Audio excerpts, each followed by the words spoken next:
आमचा शब्द या सिंहासनावर उमटतोय, पण एकेकाळी या सिंहासनावर छत्रपती शिवाजी महाराज नावाचा नरसिंह बसला होता. आता काळजी करू नका, घाबरू नका, गनिमाला निधड्या छातीने अंगावर घ्या, कारण तुमच्या बरोबर आहे या सिंहासनावर बसलेला हा संभाजी राजा.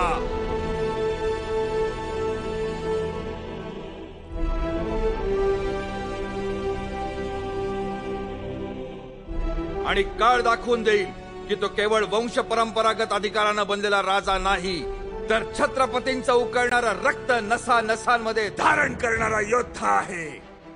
हा संभाजी केवळ सिंहासनाधीश्वर राजा नाही, तर तो परमप्रतापी छत्रपती शिवरायांचा छावा आहे.